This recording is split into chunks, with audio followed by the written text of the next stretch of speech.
연말이 다가오고 있는데 북한과 미국 사이의 비핵화 협상은 교착 상태죠. 이제 그걸 넘어서 과거로 되돌아가는 것 아니냐 이런 얘기까지 나옵니다. 정말 판은 깨지는 걸까요? 네, 한동대 국제음락부의 박완권 교수 연결해 봅니다. 교수님 안녕하세요. 예, 안녕하세요. 네, 로켓맨 그다음에 북한이 또 거기에 맞짱을 떠서 늑다리 그죠? 예. 이런 표현 나올 거라고 예상하셨어요? 예상 못했죠. 그죠. 특히 트럼프 대통령의 이 발언은 뭐 계획적인 발언은 아니었다라고 생각합니다. 왜냐하면 트럼프 대통령이 영국 런던을 방문해서 기자들과 질문에 답하면서 이런 얘기가 나왔거든요. 예. 그 기자들이 트럼프 대통령이 끊임없이 김정은 국무위원장과 여러 번 만났고 그런데도 왜 핵 프로그램을 지속하느냐라고 질문을 하니까 거기에 대해서 일단 뭐 우리는 좋은 관계를 갖고 있다. 예. 그러나 그는 로켓 발사를 좋아한다. 그러면서 로켓맨이라는 얘기가 나온 거거든요. 예. 근데 그럼에도 이거는 트럼프 대통령의 현 정세 인식을 반영하고 있는 것도 사실입니다. 뭐 우리가 알다시피 지난 5월 4일 이후에 북한이 계속 미사일을 발사하고 있고요.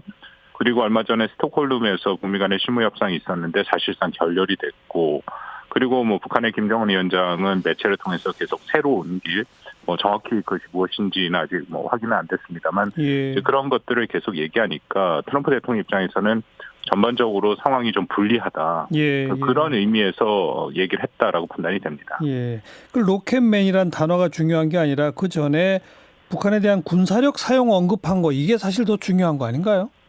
그렇습니다. 뭐 군사력 사용에 대해서도 언급을 했죠. 그래서 저는 이 의미가 트럼프 대통령이 뭐랄까요, 일종의 그 협상가로서의 그 좀 카드를 던졌다라고 생각을 합니다. 지금까지는 뭐 말씀드린 것처럼 북한이 5월 4일 이후에 계속 미사일을 발사를 했어도 뭐 김정은 위원장과 관계가 좋다. 그리고 그런 북한의 저강도 도발에 대해서도 문제 제기를 안 하지 않았습니까? 그랬죠. 이번에 이제 처음으로 뭐 지난 상당 오랜 기간 동안 안 쓰던 2017년에 썼던 표현들이 나와고 로켓맨 더불어서 이제 무력 사용, 당시의 최대 압박 그런 전략에서 활용됐던 것들을 다시 갖고 나온 것은 예. 일종의 계속 이렇게 북한이 뭐 미국이 원하는 수준에서 대화를 안 한다면 이것은 2017년으로 돌아갈 수 있다. 예. 그래서 지금까지 트럼프 대통령이 일종의 당기기를 했다면 협상가로서 지금 좀 민 거죠. 예. 밀면서 다시 협상 테이블에 나와라. 그런 의미로 읽을 수 있다고 판단이 됩니다. 그러자 북한도 그러면 미국이 무력 사용하면 우리도 임의의 수준에서 행동을 가하겠다. 맞대응한다는 얘기 아니겠습니까? 뭐 그렇습니다. 뭐 북한은 항상 그렇게 반응을 하죠. 행동 대 행동, 말 대 말 그렇게 예. 얘기를 했고 특히 이번에는 박탄천 총참모장이 군부 차원에서 얘기를 했고 뭐 군복을 입고 나오고 얘기를 하지 않았습니까? 예. 거기다 아주 명확하게 뭐 미국이 무력을 사용한다면 우리도 북한도 거기에 대해서 행동을 할 것이다. 뭐 그런 일종의 그 경고를 보낸 것이다라고 볼 수 있죠. 네. 지금 연말까지 솔직히 얼마 안 남았잖아요. 예. 뭔가 극적 타결이 될 가능성은 있습니까? 아니면 이미 연말까지는 어려운 겁니까? 글쎄 저는 북한이 이미 결심을 좀 했다라고 생각을 하는데요. 그 결심은 연말은 넘기겠다라고 생각을 합니다. 네. 북한이 지난 하노이까지는 뭐 새로운 길을 연초에 얘기를 하면서 연말까지 뭔가를 영변 핵시설을 갖고 미국과 좀 합의를 해보려고 했는데 하노이에서 그것이 깨지고 그리고 지난 뭐 판문점에서 만나서도 뭐 별로 그렇게 성과가 없었고 그 이후에 지금 좀 전반적으로 정책을 바꿔서 연말을 넘겨서 내년까지의 조금 긴 호흡으로 지금 넘어가겠다. 예. 연말까지는 뭔가 북미 간의 극적인 합의가 나올 가능성은 현재로서는 매우 낮아졌다라고 생각합니다. 근데 북한이 이번 달 말에 노동당 전원회의를 소집한다고 하던데 예. 노동당 전원회의가 아주 중대한 전략 침노 같은 걸 결정할 때 하는 회의라고 하던데 맞습니까? 네, 그렇습니다. 특히 뭐 중앙위원회는 우리가 잘 아는 건 작년 4월 3차 회의에서 핵 경제 건설 병진 노선을 결속하고 이제 그 표현 때문에 좀 논란이 있었는데요. 어쨌든 결속하고 경제 건설 총 집중 노선으로 바꿨죠. 그러니까 그만큼 중요한 결정이고 예. 그 이번에 우리가 주목하는 게 이 중앙위라는 게 1년에 2번 소집되는 건 29년 만에 처음이거든요. 예. 더군다나 12월은 지금 북한에서 이른바 총화 결산을 할 그런 시기거든요. 네. 그리고 12월 말에 한다면 바로 김정은 위원장 신년사로 연결되는 그 시기 하는 예. 그 시기가 됩니다. 예. 그래서 지금 이런 전원회의를 한다라는 거는 그만큼 중요한 결정을 내릴 수도 있지만 어느 정도 북한은 저는 방향을 정했고 이미 새로운 정했고. 길에 대한 내용을 정했고 그것을 좀 전달하고 바로 신년사로 넘어가기 위한 행보가 아닌가 뭐 그렇게 판단합니다. 네. 그러면 그러니까 올해 초 1월 1일 신년사에서 새로운 길 언급이 있었잖아요. 그러니까 예. 미국과 제대로 안 되면 우린 새로운 길로 간다 이런 언급이 있었지 않습니까? 예. 그게 뭘까요? 이제 그럼 구체적으로 드러날 텐데요.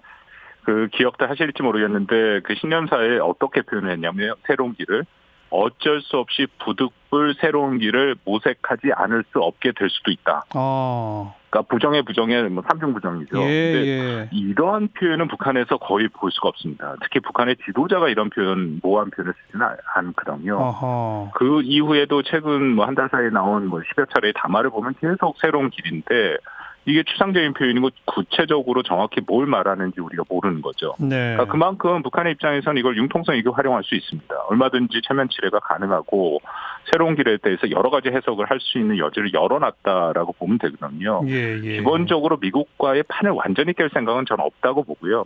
일종의 뭐 그럭저럭 버티기 수준으로 갈 가능성이 넘습니다. 일단 연말을 넘기지만 완전한 미국과의 관계 절단은 없이 또 내년이 결국 핵심적인 미국의 대선이 있으니까 그 상황을 좀 관리하면서 보면서 미국과 조금 긴 호흡으로 협상을 하지 않을까. 현재로서 그 시나리오가 제일 크다라고 생각이 되고요. 물론 좀 다른 시나리오도 있죠. 정말 판을 깬다는 거. 예를 들어서 뭐 새로운 길로 핵과 미사일 실험 재개도 할 수 있다. 뭐 그런 가능성도 완전히 배제할 수는 없습니다. 그 일부 관측에 의하면 12월 31일 자정, 뭐 1월 1일 0시죠, 그게. 그걸 기해서 핵실험을 하고 ICBM 발사할지 모른다 이런 얘기 나오잖아요. 뭐 저는 그렇지는 않을 거라고 보고요. 뭐 몇 가지 이유가 있는데 첫 번째는 일단 북한이 만약 그렇게 된다면 신년사를 일단 발표해야 되는 거가 우선이고요. 그리고 위성이 있습니다. 위성. 지금 이미 동창리에서 위성 발사의 조짐이 조금씩 포착이 되고 있는데 위성을 쏘는 게 일단 안전하죠. 지금 우리가 말하는 ICBM이나 핵실험을 하면 어떤 문제가 생기냐면 일단 북한을 지원하던 중국과 러시아가 더 이상 북한 편을 들기가 힘듭니다. 그리고 유엔 제재의 이른바 트리거 조항이 있기 때문에 제재가 더 부과가 되고요. 트럼프 대통령에서는 금지선을 넘은 거기 때문에 최대 압박으로 돌아갈 수밖에 없습니다. 북한이 물론 뭐 그런 선택을 완전히 배제할 수 없지만 북한한테 전혀 이득이 되는 선택은 아니거든요. 그래서 만약에 새로운 길로 간다면 뭐 이제 다른 여러 분야를 좀 얘기하겠지만 위성을 먼저 쏠 가능성은 저는 있다고 봅니다. 즉 박 교수가 보시기에는 완전히 판을 깨는 게 핵실험이나 ICBM인데 거기까지는 아니고 어찌 보면 가만히 있는 건 아닌 약간의 도발은 성격을 갖지만 결정적 제재를 받지 않을 카드가 위성 발사다 이렇게 보시는군요. 그렇습니다. 그리고 새로운 길을 계속 말씀드리는데 지금 북한이 사실상 새로운 길이 없거든요. 지금 예를 들어서 뭐 핵과 미사일 실험 그것도 새로운 게 아니지 않습니까? 그리고 다시 핵 보유를 선포하는 거 이미 핵 보유 선포했거든요. 우리가 많이 얘기하는 자력갱생 그것도 뭐 수도 없이 하는 얘기고 그러니까 북한도 새로운 길에 대한 좀 고민이 있죠. 그래서 그런 모호한 표현을 썼다라고 생각이 됩니다.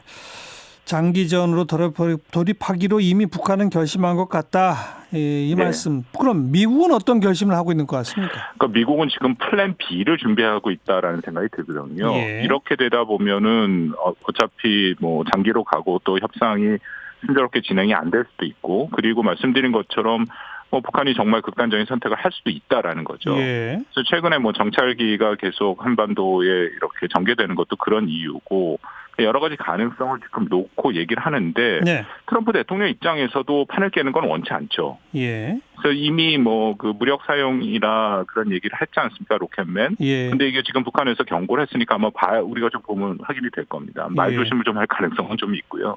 여전히 좀 대화의 가능성을 열면서 가지 않을까 그렇게 생각이 됩니다.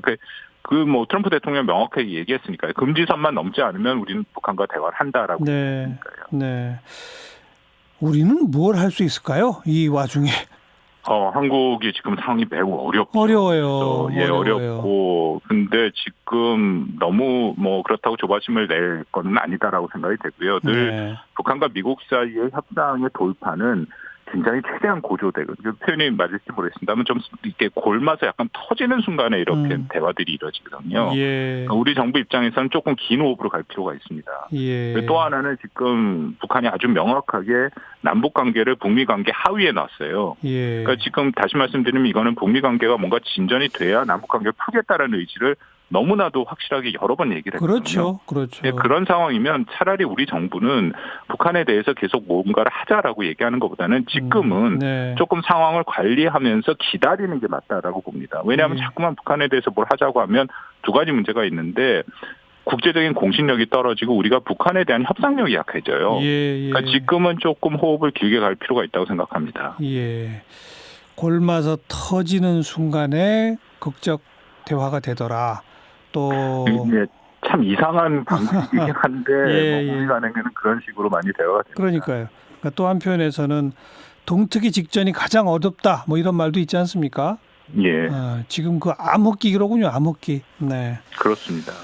그래도 동이라도 텄으면 좋겠습니다. 수고하셨습니다. 뭐 저는 희망적이라고 생각합니다. 좀 기다리면 될 것 같습니다. 네, 수고하셨어요. 예, 감사합니다. 한동대학 박원곤 교수였습니다.